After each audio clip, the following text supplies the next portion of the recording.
Assalamualaikum warahmatullahi wabarakatuh. Halo Sobat Rumah Sakit Restu Ibu Balikpapan, perkenalkan saya Dr. Danis. Hari ini kita akan podcast bersama dokter spesialis gizi klinik dengan Dr. Emi Pramita Utami. Halo dokter, assalamualaikum. Waalaikumsalam warahmatullahi. Dokter, sehatkah hari ini? Sehat luar biasa. Oke, kita siap diskusi lagi nih dok.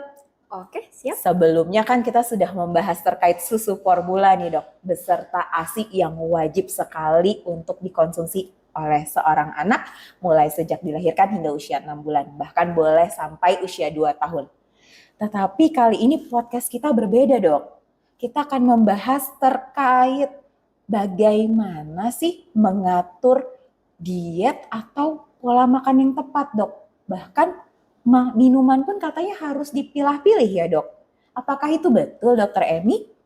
Oke, kita harus berangkat dulu nih dari definisi yang pas ya tentang diet. Apa sih diet itu? Jangan-jangan kita taunya selama ini diet itu cuma untuk nurunin berat badan ya? Betul dok. Atau untuk naikin berat badan? Oh ternyata itu juga diet. Nah jadi sebenarnya diet itu iya benar untuk nurunin berat badan, untuk naikin berat badan, atau untuk merestriksi atau menambahkan bahan-bahan nutrisi tertentu dalam asupan kita sehari-hari.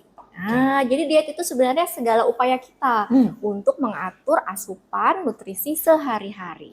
Oke dokter.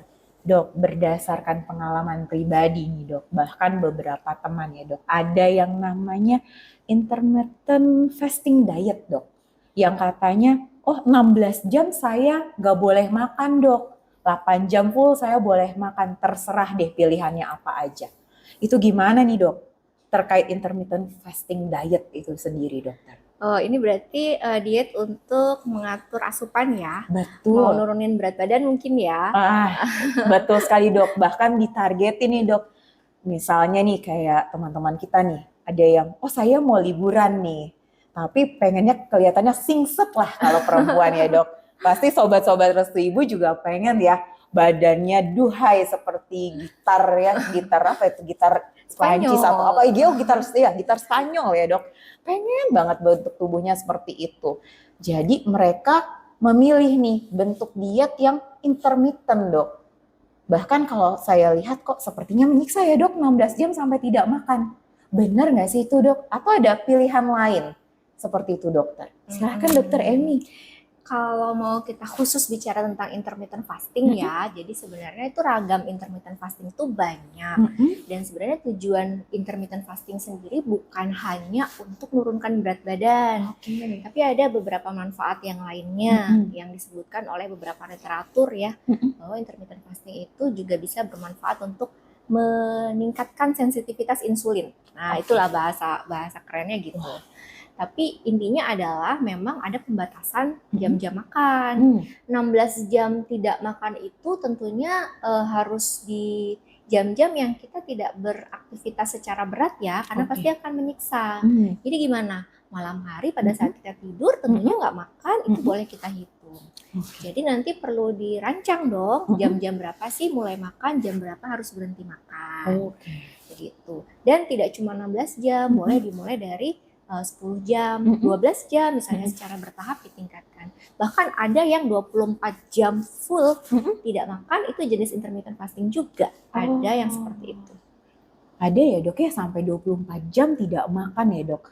Oke dok, tadi saya sempat mendengar nih dok ucapan dari dokter terkait pemilihan jenis makanan ya dok. Di dalam diet seseorang terkadang mereka nih memilih nih dok, ada yang kelompok diet yang oke dok, saya tidak makan tinggi karbohidrat, tetapi saya ganti semuanya dengan lemak dok. Bahkan gini, benar sih mereka minum kopi tanpa gula dok. Gulanya tapi diganti dengan pemilihan santan. Terus ya memang gak makan nasi dok, tetapi diganti lagi. Semuanya saya mau daging-dagingan aja, tapi tanpa lemak seperti ati, ampela, jeroan, bahkan kulitnya. Itu bagaimana ya dok prosesnya tuh sendiri terkait pemilihan jenis makanan yang dietnya tipe dibilang diet tinggi lemak. Bahkan ada yang bilang, saya pilihnya diet tinggi protein. Begitu dok. Ada nggak sih dok trik sama tipsnya dok untuk kita semua sobat Restu Ibu Balikpapan? Ya, jadi Sobat Restu, pilihan metode-metode diet itu banyak banget ya. Dan perlu diingat bahwa satu orang dengan orang yang lain tidak akan sama Oke. metode yang bisa berhasil buat dirinya. Nah, Siap. sehingga tidak ada satupun jenis metode diet itu yang paling bagus, yang paling baik itu nggak ada. Adanya adalah yang paling tepat. Oke. Yang paling tepat buat siapa? Buat yang menjalani tentunya. Oh, Nah, jadi misalnya ada yang diet ketogenik kayak yang tadi Dokter betul. Danis contohkan ya, itu salah satu bentuk diet ketogenik kalau asupan lemaknya lebih banyak menggantikan komposisi dari karbohidratnya. Atau jenis diet paleo yang lebih tinggi proteinnya. Makannya segala macam sumber protein aja, tapi komposisi karbohidrat dan lemaknya dikurangin sedikit.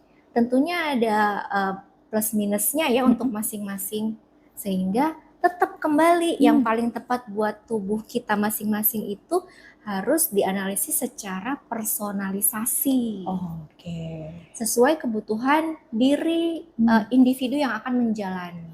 Seperti itu. Siap dokter. Dok, di chat box kita dok, di Instagram @rumahsakitrestuibu dokter. Ada nih dok dari Sobat Restu Ibu yang bertanya seperti ini. Dok, untuk mengetahui kondisi gizi saya nih dok, tercukupi atau tidak? Nah, itu bagaimana ya dok cara menilainya dokter?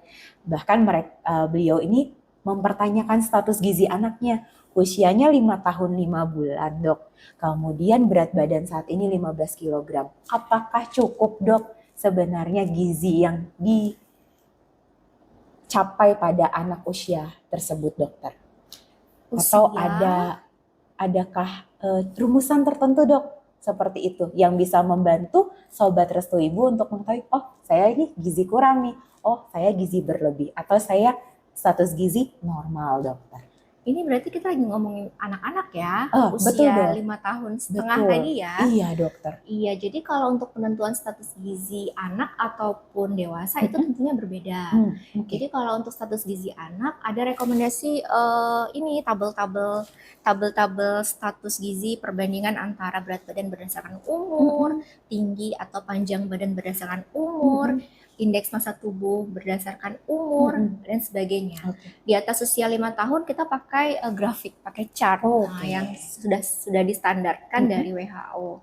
Jadi kalau tadi kasusnya itu anak usia 5 tahun ya, dengan berat 15 kilo, laki-laki atau perempuan itu sama-sama di bawah grafik persentil kurang dari persentil 5. Artinya apa? Gizi buruk dong. Oke dokter, terkait gizi anak yang tadi kita bahas ya, itu kan gizi kurang dok. Bagaimana dengan gizi dewasa dok? Apakah ada cara menilainya ya dokter? Dari gizi klinik seperti apa ya dok? Kalau kita mau secara gross, maksudnya secara kasat mata aja. Betul. Tentunya kita bisa ukur tinggi badan, berat badan, ya nanti akan kita kalkulasikan dalam bentuk indeks massa tubuh. Ada kriterianya tuh, sekian-sekian masuk kategori normal, kurang, atau bahkan berlebih, atau bahkan sampai obesitas misalnya.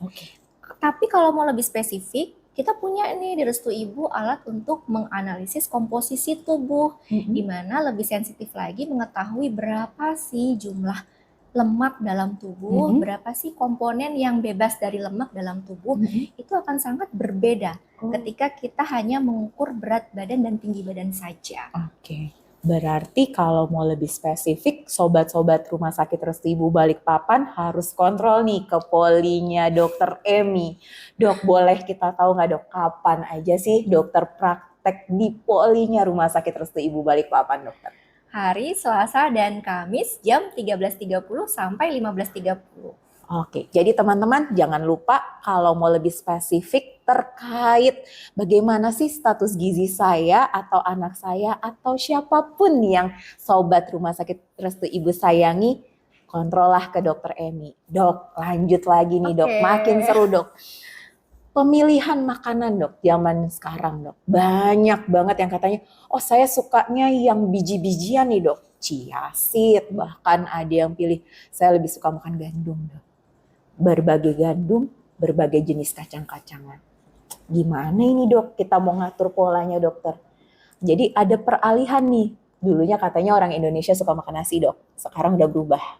Karena dunia diet itu semakin berkembang. Seru banget kan dok di sana. Kita tanya pendapatnya dokter deh dok, biar nggak salah-salah pilih makanan lagi dokter. Katanya Indonesia tuh ragam makanannya, mulai dari hewani, tumbuh-tumbuhan tuh saking banyaknya kita sendiri bingung. Nah, pemilihannya dok yang seperti tadi. Chia seed tentu tidak murah ya dok, gandum, jenis kacang-kacangan. Silahkan dokter. Ya, jadi selalu kita balikin ke basicnya kita sebagai orang Indonesia ya. Kita tuh sudah bertahun-tahun makan dengan keanekaragaman pangan yang ada di Indonesia. Betul. Artinya saluran cerna kita, termasuk para penghuni di dalamnya, Siap. mikrobiota ya namanya, itu udah terbiasa dengan keanekaragaman pangan yang ada di Indonesia.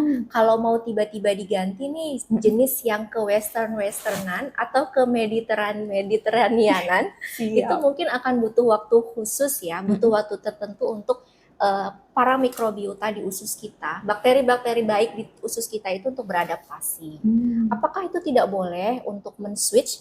Ya tentunya boleh, ketika itu memang sesuai kebutuhan. Oke. Lagi-lagi sesuai kebutuhan. Oke, sesuai kebutuhan. Dok, ada beberapa sobat restu ibu yang mengkhawatirkan terkait konsumsi kacang-kacangan nih dok. Mereka takut kalau konsumsi kacang-kacangan ternyata menyebabkan mereka peningkatan tekanan darah. Mitos atau fakta dokter? Sebagian mitos ya. Lebih banyak mitosnya. Kalau memang itu si kacang digoreng, ditambahin aneka bumbu-bumbuan yang mengandung banyak natrium atau garam ya, tentunya akan punya potensi untuk membuat peningkatan tekanan darah. Mungkin nggak cuma peningkatan tekanan darah, tapi peningkatan lemak jenuh dalam darah itu juga akan berpotensi ke arah sana. Kalau aslinya kacang-kacangan sih sehat ya. Komponen di dalamnya itu adalah dominan dari lemak tidak jenuh. Lemak tidak jenuh itu sesuatu yang memang dibutuhkan oleh tubuh kita karena tubuh kita nggak bisa memproduksi sendiri. Oke dok. Gimana dengan lemak jenuh dokter? Kita singgung tidak jenuh. Yang jenuh yang seperti apa sih dokter? Ya itu tadi, kalau kacangnya digoreng, gorengnya tentunya dengan minyak yang jenuh ya. Kemudian atau minyaknya udah digunakan berulang kali, tentunya akan bertambah tingkat kejenuhannya. Itu yang akan susah sekali diurai oleh tubuh kita, akan bisa di metabolisme dalam bentuk yang lain meningkatkan si kolesterol yang tidak baik ya buat tubuh kita. Siap dokter. Dok, mengenai diet ini juga kan tadi ada menyinggung terkait minyak, penggunaan minyak dok. Di kita kan pasti udah mengenal sekali ya dok, makanan yang digoreng. Wah itu pasti sedap, tapi itu yang paling dihindari nih dok, dari teman-teman yang sedang menjalani proses diet tadi itu sendiri. Berapa kali sih dok sebenarnya minyak goreng boleh dipergunakan? Atau kadang nih dibilang, oh minyak biji bunga matahari jauh lebih bagus ketimbang minyak kelapa, kemudian minyak, ada yang minyak kedelai bahkan ya dok ya, soybean oil, kemudian ada zaitun. Ya. Bagaimana ini dok? Sebelum sampai ke sana, kita perlu tahu dulu isinya si minyak-minyak tadi itu apa aja sih. Berbagai macam minyak tadi itu punya komponen yang berbeda-beda dari segi lemak jenuh dan lemak tidak jenuhnya. Bahkan ada kategori minyak lemak jenuh itu nggak semuanya jahat loh. Lemak jenuh itu ada kandungan di dalamnya rantai trigliserid medium atau panjang, itu nanti menentukan tingkat kejenuhannya. Jadi justru kalau yang rantai medium itu dibutuhkan sama tubuh kita. Jadi kalau untuk tujuan menambah derajat sehat, kita perlu yang mana, cek dulu segala macam yang ada di tubuh kita ini. Jadi termasuk profil lemak kita gimana, profil metabolisme gula kita gimana, itu nanti akan bisa ikut bantu kita pilih minyak yang mana sih untuk nambah asupan lemak tidak jenuh dalam tubuh kita. Oke, siap dokter. Kalau begitu dok, saya mulai bertanya-tanya nih, kalau misalnya ada sobat restu ibu dok yang mau datang ke polinya dokter di hari Selasa dan Kamis ya dok, Nah itu mereka itu harus ada persiapan nggak sih dok untuk bisa konsul gizi dengan dokter Emi?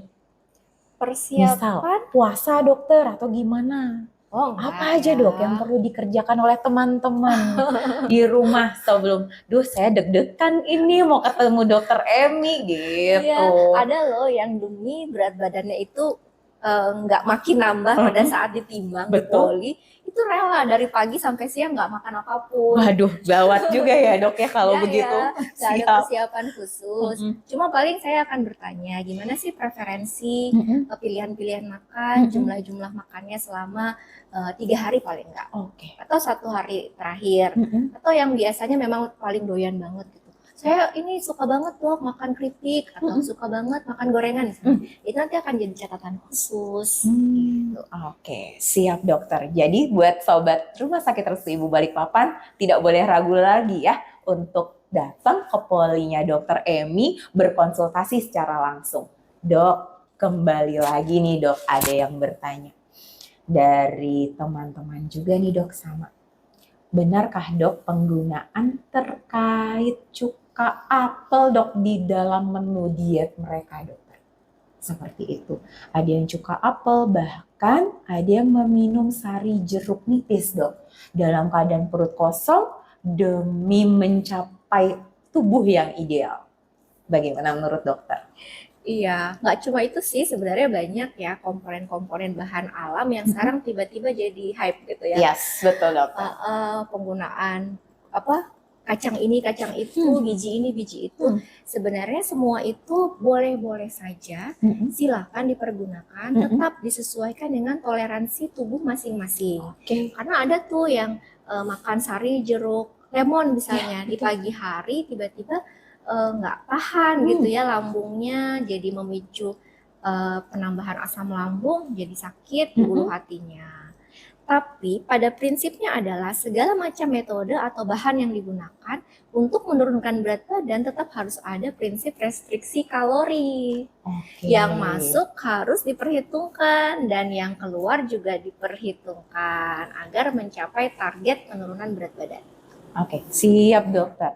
Terkait target penurunan berat badan nih dok, kalau konsul ke dokter, ada nggak sih waktu konsul lagi gitu dok? Biasanya dikasih waktu berapa lama dokter untuk bisa misalnya capai targetnya sekian 3 bulan gitu ya dok ya? Per bulan harus datangkah ke dokter atau bagaimana dokter? Biar mereka bersiap nih dok. Iya, jadi rata-rata sebenarnya 2 minggu sampai 1 bulan itu bisa dilakukan konsultasi kembali. Tapi tetap dilihat kembali ya apa yang mau dievaluasi. Misalnya pasien diberikan obat-obatan, pasien tanpa obat-obatan nanti akan kontrolnya berbeda. Tapi rata-rata baru 1 bulan akan terlihat karena rata-rata 1 bulan secara normalnya tubuh kita 2-4 kg itu idealnya tercapai. Bisa lebih dari itu tapi dengan ada pengawasan khusus. Oke. Jadi seperti itu ya untuk sobat Rumah Sakit Restu Ibu Balikpapan. Semakin seru dok pertanyaan dari sobat Restu Ibu dokter. Terutama terkait katanya kalau diet itu ada yang sampai nggak makan dok. Dia cuma lebih banyak minum air putih. Itu gimana ya dok? Tentu nggak akan tercukupi ya. Untuk kebutuhan karbohidrat aja itu kita butuh 50 gram loh per hari. 50 gram karbohidrat per hari itu khusus untuk memaintenance sel darah merah dan otak kita. Nggak mungkin otaknya dibiarin kelaparan gitu ya tanpa makan apapun dalam 1 hari. Oke, jadi itu salah ya dok ya? Sebaiknya sih tidak diikuti yang seperti itu ya, kecuali emang benar-benar ditujukan untuk puasa kayak intermittent fasting tadi yang 24 jam bisa, tapi tidak untuk setiap hari dong. Oke, berarti kalau balik dok, kalau tidak setiap hari berapa lama sih dok orang boleh intermittent fasting dokter? Kalau untuk yang 24 jam itu bisa dia istilahnya 5-2. Oke. 5 hari tidak berpuasa, 2 hari berpuasa. 2 harinya itu yang 24 jam full. Oke, terkait 5 hari tidak puasa dok, yang menjalani intermittent fasting, bahkan mungkin yang tidak menjalani ya dok, mereka ini sobat Restu Ibu ingin sekali dok capai tubuh ideal ya. Sebenarnya bagaimana sih kita memilah memilih jenis makanan, bahkan mengatur waktu makan dok yang tepat. Seperti apa dokter? Disesuaikan kembali dengan kebiasaan makan masing-masing. Maksudnya jam-jamnya ya. Jam-jam makannya disesuaikan dengan kebiasaan masing-masing. Jumlahnya tentu harus diperhitungkan. Jadi ada loh perhitungannya, dalam satu hari kita itu boleh asup berapa kilokalori untuk bisa dapatkan target penurunan berapa. Nah, jadi biasanya di awal saya tanya dulu, mau capai berapa kilogram dalam 1 bulan, cepat, slow, atau gimana. Nanti akan menentukan seberapa banyak kalori yang perlu kita restriksi. Nah, itu nanti akan menentukan lagi berapa banyak sih nasi yang mau diambil, berapa banyak sih lauk yang mau diambil, jenisnya gimana, masih boleh digoreng apa enggak, masih bisa pakai minyak yang dengan penambahan kalori apa enggak. Oke, siap Dokter Emi. Baik Sobat Rumah Sakit Restu Ibu Balikpapan, kita sudah begitu banyak ilmu terkait cara memilih makanan termasuk minuman nih yang dikonsumsi agar target kita tercapai. Tentunya target yang diinginkan adalah kita sehat ya dokter. Betul. Sehat, bahagia ya. Dan itu semua tadi telah disampaikan oleh Dokter Emi, spesialis gizi klinik yang berpraktek di Rumah Sakit Restu Ibu Balikpapan setiap hari Selasa dan Kamis ya dok. Jamnya jam berapa dokter? 13.30 sampai 15.30. Oke, jadi Sobat Restu Ibu jangan lupa untuk berkonsultasi dengan beliau lebih dalam lagi dengan terkait banyaknya jenis-jenis diet yang perlu dijalani. Betul ya dokter? Ya. Dan jangan lupa targetnya apa dulu nih? Sehat iya, bahagia iya. Jadi aktivitas kita tidak ada yang terganggu untuk sehari-hari. Dokter boleh berikan penutup dok bagi Sobat Rumah Sakit Restu Ibu Balikpapan terkait pembahasan kita hari ini dokter. Silahkan. Ya. Motivasi utamanya tentunya adalah untuk mencapai derajat sehat. Jadi bonus-bonusnya adalah body goals misalnya ya. Dan untuk mencapai itu tentunya masing-masing kebutuhan kita berbeda. Personalisasi. Jadi jangan disamakan, jangan ikut-ikutan. Periksakan, analisis diri kita masing-masing itu secara tepat. Itu aja. Oke, siap. Terima kasih banyak Dokter Emi, spesialis gizi klinik atas waktunya di hari ini pada podcast Rumah Sakit Restu Ibu Balikpapan. Untuk teman-teman semua, salam sehat. Terima kasih sudah berkunjung di podcast Rumah Sakit Restu Ibu Balikpapan. Assalamualaikum warahmatullahi wabarakatuh. Selamat siang semua.